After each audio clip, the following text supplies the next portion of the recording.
Hello बच्चों, welcome to my YouTube channel MD classes. We want to discuss the 11th class topic projectile motion. सभी बच्चों की बहुत demand थी projectile के बारे में सब कुछ बताइएगा, बनाइएगा वीडियो। तो हमारा जो प्रोजेक्टाइल मोशन के बारे में 11th क्लास का बहुत इंपॉर्टेंट टॉपिक है। प्रोजेक्टाइल मोशन क्या है, तो बिल्कुल बेसिक से स्टैंडर्ड की तरफ चलते हैं। साफ साफ बोला गया, if any body is throne into the space with some initial velocity moves thereafter under the influence of gravity। जब किसी बॉडी को हम किसी पर्टिकुलर वेलोसिटी से फेंकते हैं, थ्रोन करते हैं, तो वो ग्रेविटी के इन्फ्लुएंस में वर्क करती है। alone without being propelled by the engine, मतलब without being propelled by the engine का मतलब ये होता है बिना किसी इंजन और फ्यूल के हमारी कोई भी बॉडी में मोशन प्रोजेक्टाइल मोशन होता है। जैसे ये मैं पेन ले रहा हूं, पेन को मैं इस तरीके से फेंकूं तो इसका पाथ बिल्कुल सीधा तो नहीं होगा, ये ग्रेविटी के इन्फ्लुएंस में वर्क करेगा, मतलब ये बॉडी डाउनवर्ड मोशन करेगी। तो प्रोजेक्टाइल मोशन का सिंपल सा मतलब ये है कि जब किसी बॉडी को हम पर्टिकुलर वेलोसिटी से फेंकते हैं तो वो ग्रेविटी के इन्फ्लुएंस में वर्क करती है। मतलब अगर मैंने इस तरीके से फेंका तो उसका जो मोशन हो जाएगा वो ग्रेविटी के इन्फ्लुएंस में डाउनवर्ड हो जाएगा। तो ऐसी सिचुएशंस को हम ऐसी मोशंस को प्रोजेक्टाइल मोशन कहते हैं। याद रखना, the path of projectile is called trajectory. तो जो इसका जो पाथ होता है उसको हम ट्रैजेक्टरी बोलते हैं। जो पाथ प्रोजेक्टाइल कवर करता है उसको हम ट्रैजेक्टरी कहते हैं। प्रोजेक्टाइल है क्या? प्रोजेक्टाइल एक बॉडी है और उसी का मोशन प्रोजेक्टाइल मोशन होता है। अब जैसे एग्जांपल में, a bullet fired from gun, किसी भी बुलेट को गन से फायर किया जाए तो प्रोजेक्टाइल मोशन है। अगर कोई बॉडी को हम गन से फायर ना करें, मिसाइल से, अगर किसी बॉडी में मिसाइल से अगर किसी गोले को दागें या फिर मिसाइल से मोशन हो तो वो मोशन प्रोजेक्टाइल नहीं होता है। क्यों? क्योंकि उसकी वेलोसिटी एक बहुत ज्यादा हो जाती है। याद रखना, तो प्रोजेक्टाइल मोशन मतलब ए पर्टिकुलर सिचुएशंस में a bullet fired from gun, that is called projectile motion.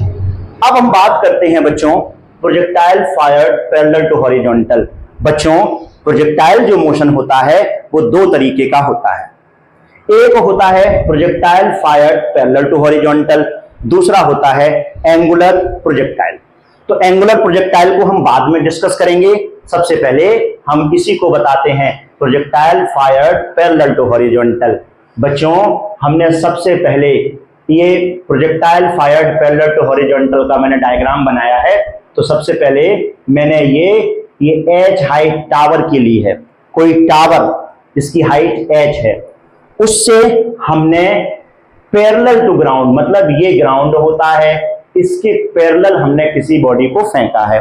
तो जब हम किसी बॉडी को ग्राउंड के पैरेलल फेंकते हैं तो वो नाम है projectile fired parallel to horizontal.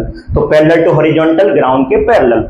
अब मैंने क्या किया कि जब मैंने ग्राउंड के पैरेलल किसी बॉडी को फेंका तो याद रखना इसमें दो मोशन होते हैं। पहला motion along horizontal and motion along vertical.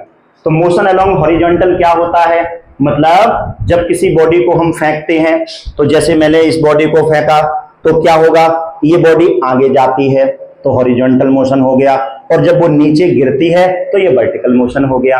तो जब किसी बॉडी को हम फेंकते हैं तो ये हॉरिजॉन्टल, और जब वो नीचे गिरेगी ये वर्टिकल। तो इसका मतलब इसी से तो पता चलता कि मोशन इन अ प्लेन है, टू डायमेंशनल मोशन है, इसमें एक्स एक्सिस भी है और वाई एक्सिस भी है। तो सबसे पहले मैंने क्या किया, किसी बॉडी को u वेलोसिटी से फेंका। तो याद रखना, जब हम u वेलोसिटी से फेंकते हैं तो हॉरिजॉन्टल जो कंपोनेंट होता है वेलोसिटी का शुरुआत में, वो आपका हमने ux मानते हैं, जिसको हम u के बराबर मानते हैं। लेकिन जो वर्टिकल कंपोनेंट होता है वो फ्री फॉल होता है। मतलब कहने का ये है कि बॉडी नीचे गिरती है तो इसकी इनिशियल वेलोसिटी y कंपोनेंट में 0 होती है। कहां पर? शुरुआत में। मतलब बॉडी को फेंका मैंने ऐसे, तो ऐसे तो गया है एक्स एक्सिस में, लेकिन y एक्सिस में तो नीचे गया। तो इसका मतलब कहीं ना कहीं स्टार्ट फ्रॉम रेस्ट से हुआ होगा।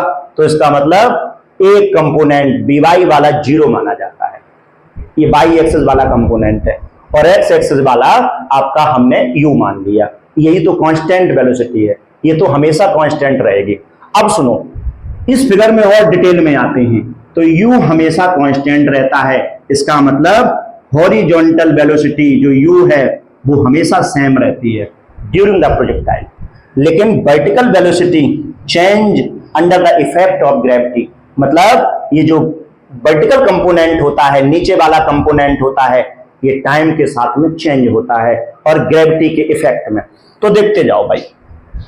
अब मैं बात करता हूं कि जैसे मैंने यहां से फेंका तो u तो हमारा सेम हो गया, लेकिन जो वर्टिकल कंपोनेंट इनिशियली uy जिसको हम बोलते हैं वो 0 हो जाता है क्योंकि फ्री फॉल हुआ, बाई एक्सिस में फ्री फॉल हुआ।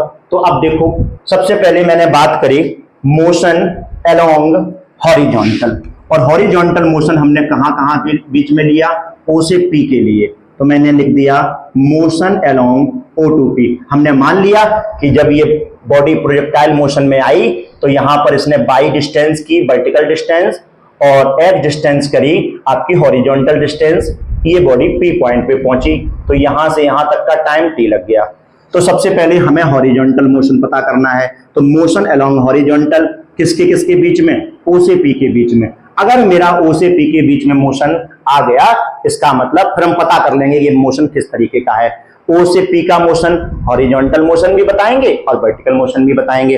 तो सबसे पहले हम निकालेंगे मोशन अलोंग हॉरिजॉन्टल, किसके बीच में, O से P के बीच में। तो बच्चों हॉरिजॉन्टल डिस्टेंस इसने कितनी कवर करी, x के बराबर, वर्टिकल डिस्टेंस कितनी कवर करी, y के बराबर। तो हमें पता है, सभी बच्चे जानते हैं, distance is equal to velocity into time. तो वेलोसिटी कितनी है, u वेलोसिटी से फेंका, हॉरिजॉन्टल वेलोसिटी u है, टाइम t है, तो x is equal to u into t हो गया। अब हम बात करेंगे मोशन अलोंग वर्टिकल। तो हॉरिजॉन्टल मोशन तो हमने निकाल लिया, अब मैं वर्टिकल की बात करूंगा। तो वर्टिकल डिस्टेंस O से P के बीच में कितनी कवर हुई, y के बराबर, हॉरिजॉन्टल डिस्टेंस कितनी कवर हुई, x के बराबर। तो अब हम y के बारे में बात करेंगे। तो y के बारे में बात करेंगे तो इसके लिए हम, ये कंडीशन y वाली कैसी है, इसका मतलब बॉडी फ्री फॉल हो रही है, और जब फ्री फॉल हो रही है तभी तो y डिस्टेंस कवर हो रही है। तो y के लिए हम सेकंड इक्वेशन ऑफ मोशन लगाते हैं। तो सेकंड इक्वेशन ऑफ मोशन क्या होती है, इसके लिए सेकंड इक्वेशन ऑफ मोशन आपको पता होनी चाहिए, क्या होती है, s is equal to ut plus half at square. तो हम वही अप्लाई करेंगे। तो मैंने s is equal to ut plus half at square लगा दिया, लेकिन तुम देख रहे होगे मैंने y क्यों लिखा, इसलिए लिखा क्योंकि ये y वाला मतलब वर्टिकल कंपोनेंट है, तो s y जो हमने मान लिया y के बराबर कवर हुआ, क्योंकि बॉडी यहां से यहां आई तो y डिस्टेंस कवर करी तो y हो गया। uy 0 क्यों हुआ, क्योंकि यहां से यहां जब बॉडी गिरी है तो उसकी इनिशियल वेलोसिटी 0 थी। बच्चों याद रखना ये uy होता है, uy, तो uy जो है वो क्या हो गया, 0 हो गया, तो मैंने 0 कर दिया। अब जब कोई बॉडी नीचे गिरती है तो एक्सेलरेशन g के बराबर होता है, तो एक्सेलरेशन हमारा g के बराबर हो गया। टाइम जो है वो टाइम t के बराबर हो गया, तो हमने टाइम जो t के बराबर, क्योंकि यहां से यहां पहुंचने में टाइम t लगा था, तो टाइम हमारा t के बराबर हो गया। तो आप धीरे धीरे समझ रहे हो, किसी बच्चे को कोई प्रॉब्लम हो तो कमेंट सेक्शन में जरूर राइट करें। अब मैंने एस वाई की जगह पर y लिख दिया, यू वाई 0 है, इसका मतलब वर्टिकल कंपोनेंट शुरुआत में इनिशियली फ्रॉम रेस्ट 0 हो गया, तो मैंने 0 कर दिया। 1/2 gt स्क्वायर, a की जगह पे g कर दिया, t की जगह पे t कर दिया। अब मैंने t की वैल्यू यहां से ली है, t की वैल्यू क्या होती है, x अपॉन u। तो putting the value in particular equation, इसमें सेकेंड इक्वेशन में मैंने t की वैल्यू रख दी x अपॉन u, और जैसे ही रखेंगे तो y is equal to 1/2 gx square upon u square. इससे ये पता चला कि जो इक्वेशन होती है, आप जो बच्चे मैथ्स के हैं उनको शायद पता होगी equations, y is equal to kx square, लेकिन जो बायो के बच्चे हैं उन्हें मैथ की इसका ये इक्वेशन नहीं भी पता हो सकती है, तो याद रखना है पैराबोलिक इक्वेशन होती है y is equal to 4ax square, या फिर इसको इस तरीके समझ लो y is equal to kx square. तो यहां पर जो k है ये हमारा कांस्टेंट होता है। अब यहां पर ये k क्या है, यहां पर ये पूरा ये k होता है, और x स्क्वायर। तो पैराबोलिक इक्वेशन दो होती हैं, y square is equal to 4ax, x square is equal to 4ay। तो यहां पर y is equal to kx square है, इसका मतलब ये पैराबोलिक इक्वेशन है। तो हम ये कह सकते हैं projectile path parabolic in nature होता है। अब इसके आगे वाले वीडियो में है मैं time of flight, horizontal range सभी को निकालूंगा। Thank you for watching my YouTube channel.